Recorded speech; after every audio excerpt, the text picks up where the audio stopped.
Hey, Joe Brunsman here, back with part two of what every business owner must know about cybersecurity awareness training. In part one, I talked about the practical side and a lot of those hidden costs. If you haven't watched that video, the link should be in the upper right-hand corner right now. Please go back and watch that before you watch this. In this video, I'm going to be talking about the legal side and the solutions to security awareness training. So what you should know is there are probably a ton of cybersecurity laws that could potentially affect your business. These are just a few of them.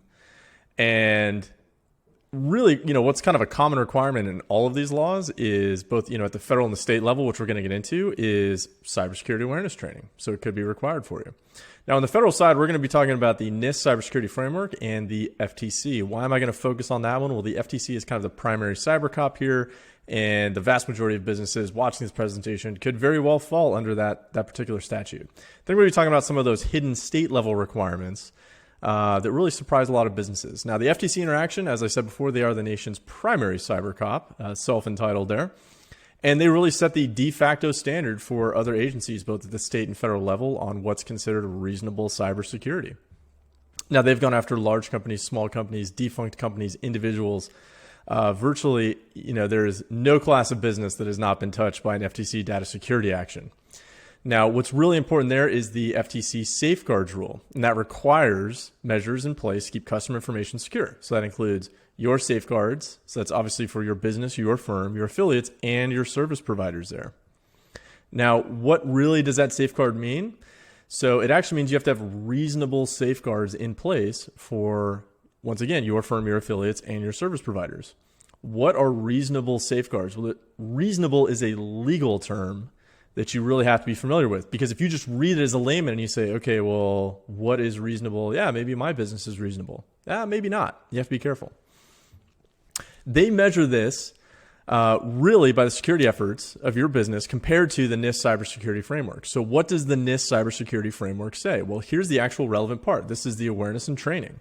So you'll see the far left-hand column there is the organization's personnel and partners are provided cybersecurity awareness education and are trained to perform their cybersecurity related duties and responsibilities consistent with related policies, procedures, and agreements. If you don't yet have those policies and procedures, please send me an email. There's a couple of attorneys that I know that you can talk to.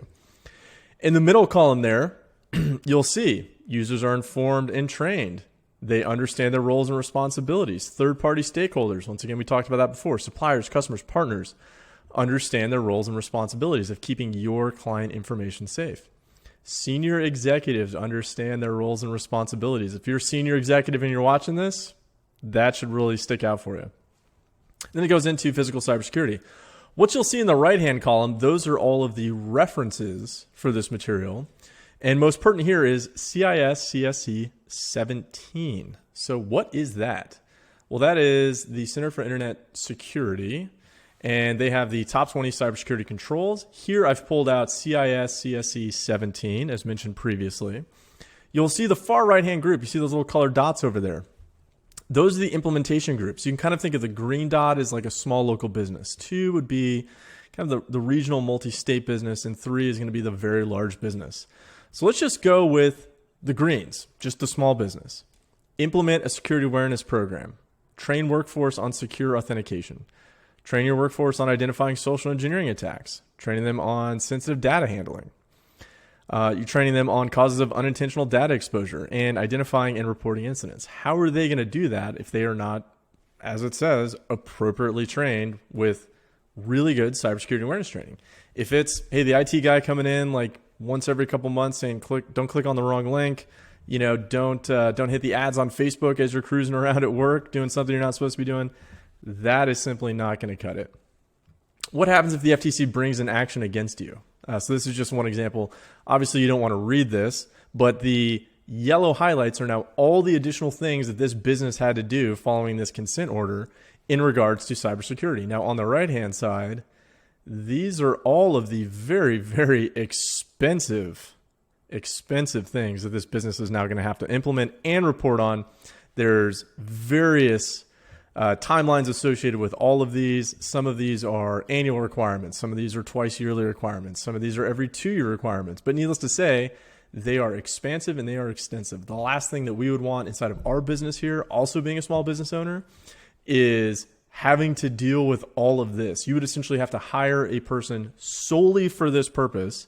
And by the way, that service provider that's going to provide these services to you, when they see that you're under this type of consent order, you can guarantee that those services are going to be more expensive because now their potential exposure has just gone through the roof. So they're going to have to get extra people on that engagement. It's just really, really expensive. And by the way, these last for 20 years. So you don't want to be that person. Let's talk about some of those state level requirements that I think really elude a lot of people.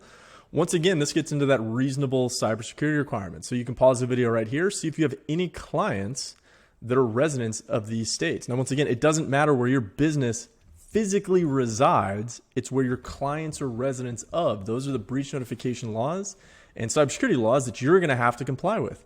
So most likely you are subject to many, many different cybersecurity laws that are out there. These states all require reasonable cybersecurity. Now, put yourself in the shoes of an attorney general or some enforcement body that's going to come after you following a breach.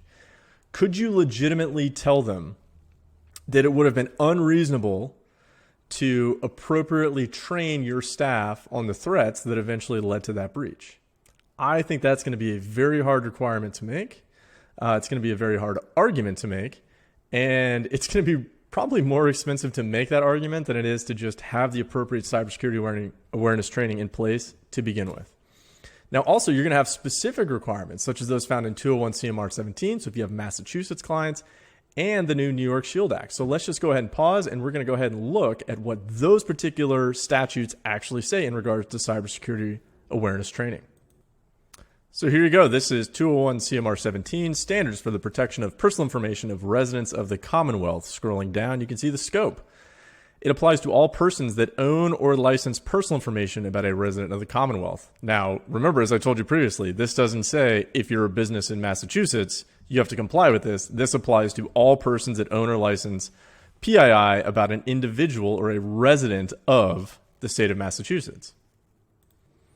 And you can see right here, duty to protect and standards for protecting personal information.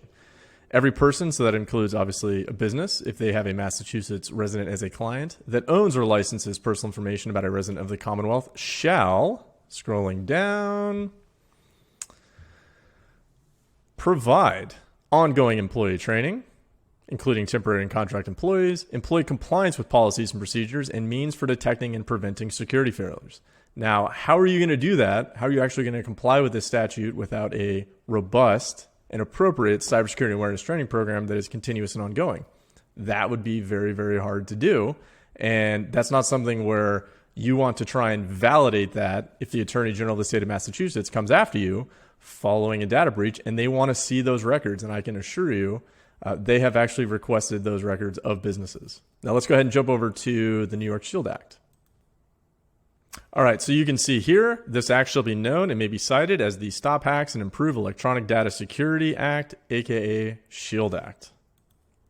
And scrolling on down here, reasonable security requirement. Any person or business that owns or licenses computerized data, which includes private information of a resident of New York, so that could even be an out-of-state resident, shall train and manage employees in the security program, practices, and procedures. Once again, going to be really, really hard to do without a formalized, consistent, and appropriate cybersecurity awareness training plan.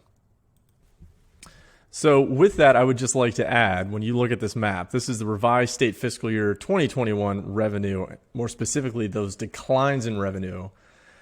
Many of these states have mechanisms inside of their breach notification laws where if you didn't have the appropriate, let's say, reasonable cybersecurity or whatever those strict definitions of cybersecurity safeguards and controls that you had to have in place, which probably includes cybersecurity awareness training, if you didn't have that in place, there's a lot of mechanisms in these state laws where they can come and then fine you for that. And those fines are not small. I will leave it at that. Now you can look at this and you can say, wow, there's a lot of states here that look like they had a huge decline in revenue. What would be a really easy way for a state to start bringing in some additional revenue? Well, finding companies following a breach, just making an easy requirement for, hey, why don't you show me all of the security awareness training for your employees that you had in place? Do they have certificates of completion? How do you validate if it was just the IT guy who was, coming in once a month saying, don't click on the wrong thing? Was that appropriate for a business of your size and scale with the information that you were holding? that'd be really, really hard to validate. So if I were you, just as a small business owner, I would say, hey, it's going to be much easier, much simpler. Let's just have one less thing to worry about. Let's get that true formalized cybersecurity awareness training program in place. Let's make sure that, all the practical sides that I talked about before in part one, as well as some of these legal requirements or potential legal requirements your business could have. Let's just go ahead and not worry about that. Let's just go ahead and spend the money, do the right thing, implement that cybersecurity awareness training program. All right, so I've talked about the practical side. I've talked about the potential legal side you have there. Let's talk about the solutions to all of this. Well, there's a myriad of solutions out there. There is periodic video training, phishing simulation tools, ransomware trials, InfoSec coaching, which you can also generally get with a lot of these cybersecurity awareness training products out there, deep web monitoring, which is a video in and of itself, which I will be doing here shortly, and of course, strong passwords, which is a NIST requirement. So as a recap, your business could and should be safer. It's really an investment in your current and future business to implement that formalized cybersecurity awareness training program that is consistent throughout the year. Let's say at least once every 30 days, reinforce those best practices and those new threats with your employees so you're keeping your business safer. It's also likely a legal requirement for many businesses that are watching this video. All right, with that, this is where you can download my new book if you enjoyed it. It's about 500 pages long for free. Damage Control, Cyber Insurance Compliance. Of course, it's also available on Amazon or Kindle if you so feel the desire. If you like this video, like, share, subscribe, keep your business safe, share it with your partners. If you have a new video idea, something you'd like me to cover, just leave it in the comments below or shoot me a quick email or a message. And this is where you can contact me if you feel that deep burning desire to talk about cyber insurance. And with that, stay safe.